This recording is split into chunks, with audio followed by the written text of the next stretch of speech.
There is a very high chance कि आपका interview होगा। Hello everybody and welcome to my channel Desified Umme. और आज की जो वीडियो है वो है वर्क वीज़ा वालों के लिए।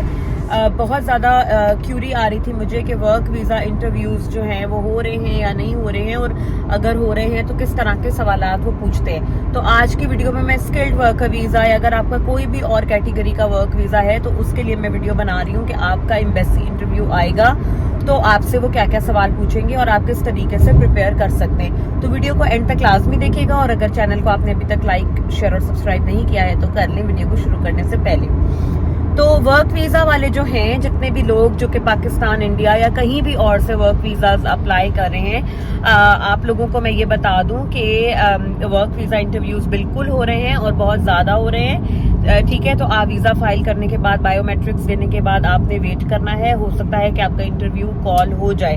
दूसरी चीज़ जो एक क्यूरी यहाँ पे साथ ही मैं और भी क्लियर कर दूं, बहुत सारे लोग, मैंने भी प्रीवियसली वीडियो डाली थी प्रोसेसिंग टाइमलाइन की, वो वीडियो अगर आपने नहीं देखी तो उसका लिंक आप मेरे चैनल से ले सकते हैं, वहां से आप देख सकते हैं। रिसेंटली मैंने अपलोड की है। तो बहुत क्यूरी आ रही है कि हमने वर्क वीज़ा डाला था जुलाई में, अगस्त के शुरू में, तो अभी तक कुछ भी नहीं, हमें ईमेल भी नहीं आई और NSF की एक ईमेल आ गई है। तो मैं आपको ये बता दूं कि वर्क वीज़ा की प्रोसेसिंग में इस वक्त बहुत ज़्यादा टाइम लग रहा है। इस वक्त आपको पता है सितंबर इनटेक होने वाली है यूनिवर्सिटीज़ में, तो प्रायोरिटी एक तरीके से आप समझो एम्बेसी में जो वीज़ाज इस वक्त ज़्यादा जल्दी में वो प्रोसेस कर रहे हैं वो स्टडी वीज़ाज हैं, बिकॉज स्टूडेंट्स ने उनका टाइम लिमिटेड होता है, उन्होंने यूनिवर्सिटीज़ में पहुंचना होता है, तो इस वजह से मुश्किल होती है।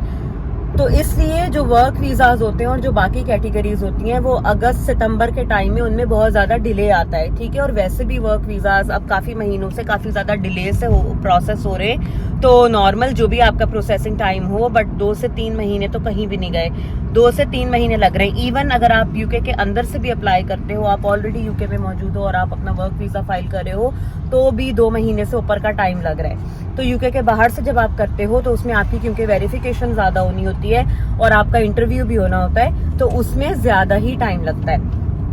ठीक है, तो अब ये जो चीज़ एक हो गई क्लैरिटी के प्रोसेसिंग टाइम्स के हवाले से, क्योंकि बहुत क्यूरी आ रही थी। इंटरव्यूज के हवाले से बात कर लेते हैं। देखें, अगर आप यूके के बाहर से वर्क वीज़ा फाइल कर रहे हैं ना, तो फिर there is a very high chance कि आपका इंटरव्यू होगा।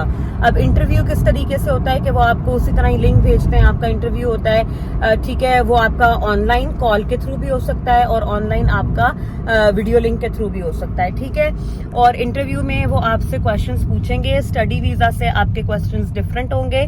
वो किस तरीके से डिफरेंट होंगे? इस तरीके से कि सबसे पहले तो वो आपसे आपका नाम पूछेंगे, आपका सारा बायोडेटा उनके पास होता है। ठीक है, वो आपसे पूछेंगे। इसमें जो चीज़ है वो ये कि जैसे स्टडी वीज़ा में वो आपको जेन्युइन स्टूडेंट देख रहे होते हैं कि आप हो या नहीं।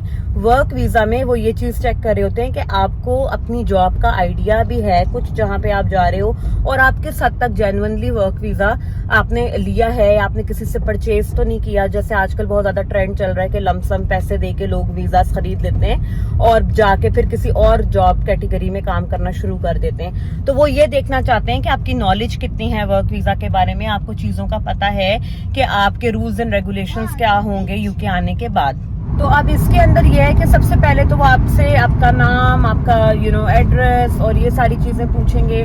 फिर वो आपसे सवालात करेंगे। अब 2-3 कैटेगरी के इसमें क्वेश्चंस हो सकते हैं। एक जो आपने प्रीवियस एक्सपीरियंस शो किया है और आपका जो स्टडी बेस्ड आपका एक्सपीरियंस है वो, और एक कैटेगरी होगी कि आप जो जॉब यूके में करने जा रहे हो स्पॉन्सरशिप लेके, उसके बारे में।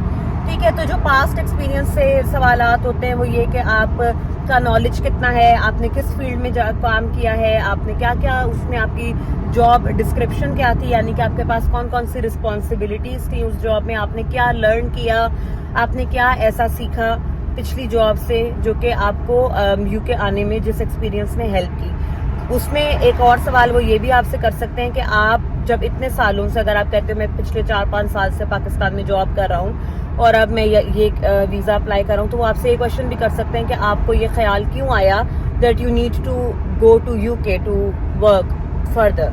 ठीक है, आप अगर एक मुल्क में, अपने मुल्क में अच्छी जॉब कर रहे थे, आपकी सैलरी इतनी थी, तो आप क्यों मूव कर रहे हो? तो ये बहुत ज़्यादा एक बड़ा सवाल है जो वो आपसे पूछ सकते हैं कि why you are moving to UK, या आप वहाँ जाके जॉब क्यों करना चाहते हैं, what is the difference between you doing job in Pakistan and you doing job in UK. तो इस चीज़ का आपने अच्छे तरीके से सवाल प्रिपेयर करना है कि मुझे वहाँ पर लर्निंग एंड ग्रोथ अपॉर्चुनिटीज़ जो है वो यूके में ज़्यादा हैं, पाकिस्तान में इतनी नहीं है। मैं अपने करियर में स्टक फील कर रहा हूँ, मेरे पास इतनी ज़्यादा जो है वो प्रोग्रेस की अपॉर्चुनिटीज़ नहीं है, इंडस्ट्री का इस वक्त हाल इतना अच्छा नहीं है। जो भी आपकी इंडस्ट्री से मुतल्लिक, आपके वर्क एक्सपीरियंस से मुतल्लिक जो भी रेलेवेंट जवाब बनता हो वो आपने देना है। ये आपने नहीं कहना कि मुझे यूके आने का बहुत शौक था इसलिए मैंने यूके का वीज़ा फाइल किया, ऐसा आपने जवाब नहीं देना। लॉजिकली आपने उनको जवाब देना है। उसके बाद वो आपकी नॉलेज चेक करना चाहते हैं कि आप जब यूके आ रहे हो स्पॉन्सरशिप लेके तो आपको कितना पता है। तो इस हवाले से वो देखेंगे, आपसे वो पूछेंगे कि आपने यूके में किस कंपनी से स्पॉन्सरशिप ली है, कितने अरसे की स्पॉन्सरशिप आपको मिली है। जो आपका COS होता है, जो आपका सर्टिफिकेट ऑफ स्पॉन्सरशिप होता है, उसको आपने अच्छे तरीके से स्टडी करना है और देखना है कि उस पर क्या क्या आपके लिए उन्होंने जो है वो रिस्ट्रिक्शंस हैं या क्या क्या रिक्वायरमेंट्स हैं, आपकी सैलरी कितनी लिखी हुई है, हर चीज़ के बारे में आपको पता होना चाहिए, ठीक है, ताकि आप एक नॉलेजेबल कैंडिडेट लगो जो कि जेन्युइनली अप्लाई करे और जिसको सब कुछ अपने बारे में पता है। तो ये सारी चीज़ें वो आपसे सवाल करेंगे। फिर वो आपसे ये पूछेंगे कि आपने अगर तो आपकी प्रीवियस एक्सपीरियंस के साथ रिलेटेड स्पॉन्सरशिप है फिर तो इतना मसला नहीं होगा आपको जस्टिफाई करने का। अगर आपका प्रीवियस वर्क एक्सपीरियंस, आपका प्रीवियस पढ़ाई जो है वो डिफरेंट कैटेगरी में है और आपका जो अब यूके का जो स्पॉन्सरशिप है वो किसी और इंडस्ट्री में या किसी और कैटेगरी में है, तो वो आपसे ये भी पूछेंगे कि आप ये इंडस्ट्री स्विच क्यों कर रहे हैं, आप करियर स्विच क्यों कर रहे हैं, ठीक है। तो आप उसको भी आपको जस्टिफाई करना आना चाहिए कि मैं किस लिए अपनी इंडस्ट्री स्विच कर रहा हूँ या किस तरीके से ये वर्क अपॉर्चुनिटी मेरे लिए एक बेटर अपॉर्चुनिटी है। इसके बाद जो एक सवाल बहुत कॉमन होता है वो ये कि वो आपसे ये पूछेंगे लाजमी तौर पे कि क्या आपको अपने वीज़ा की रिक्वायरमेंट्स पता है, आपको ये पता है कि इस वीज़ा कैटेगरी में आप क्या क्या चीज़ें ऐसी हैं जो कि आप नहीं कर सकते। तो ये आपने ज़रूर स्टडी करना है, जैसे कि आप 40 घंटे से ज़्यादा काम नहीं कर सकते, एक्स्ट्रा आप 20 आवर्स आपको अलाउड होता है on some work visa categories, जैसे स्किल्ड वर्कर वीज़ा पे आप 20 आवर्स एक्स्ट्रा भी काम कर सकते हो, but that work should have to be in the similar industry और उसका लिंक होना चाहिए आपकी जॉब के साथ। यानी कि अगर आप अकाउंट्स की जॉब कर रहे हो तो अकाउंट्स की फील्ड में आप 20 आवर्स एक्स्ट्रा काम भी कर सकते हो। That could either be with the same employer जिसके पास आप स्पॉन्सरशिप ले रहे हो, या उसमें आपका एम्प्लॉयर कोई और भी हो सकता है, बट इंडस्ट्री सेम होनी चाहिए, ठीक है। उसके अलावा अगर आप कोई भी काम करोगे, यानी कि वो 20 आवर्स आप किसी स्टोर पे काम करना शुरू कर दो या किसी टेक अवे पे काम करना शुरू कर दो या कुछ भी और आप काम करो जो आपकी इंडस्ट्री से रिलेटेड ना हो, तो वो इलीगल कंसिडर होगा, आपको अलाउड नहीं है। और एक्स्ट्रा जो आपको क्वेश्चन दिया गया है उसके अलावा आप कोई और काम नहीं कर सकते, आप कोई बिजनेस रजिस्टर नहीं कर सकते, ना ही आप कोई बिजनेस कर सकते हैं इस वीज़ा कैटेगरी पे।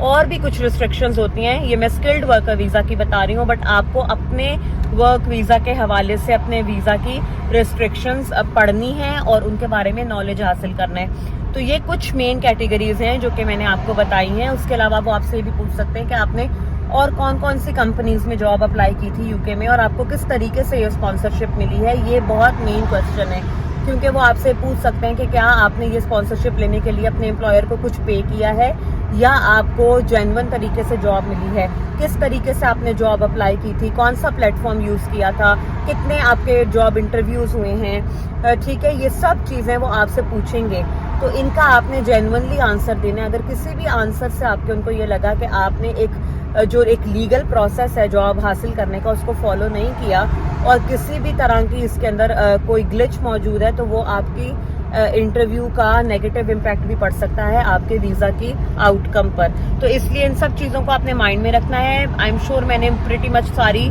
बेसिक चीज़ें कवर कर ली हैं, लेकिन अगर कोई और इम्पॉर्टेंट पॉइंट है जो आपको लगता है मैंने मिस कर दिया इस वीडियो में, तो कमेंट्स करके आप ज़रूर जो है शेयर करें ताकि बाकी लोगों की भी हेल्प हो जाए। और वीडियो को आपने लाइक, शेयर और सब्सक्राइब ज़रूर करना है चैनल को। कोई भी आपका जानने वाला अगर यूके आ रहा हो वर्क वीज़ा पर, तो उनके साथ इस वीडियो को लाजमी शेयर करें, बिकॉज एम्बेसी इंटरव्यूज़ बहुत ज़्यादा आ रहे हैं वर्क वीज़ा कैटेगरी में। अपना बहुत सा ख्याल रखें, दुआ में याद रखें, and I will see you guys very soon with another video. Bye bye.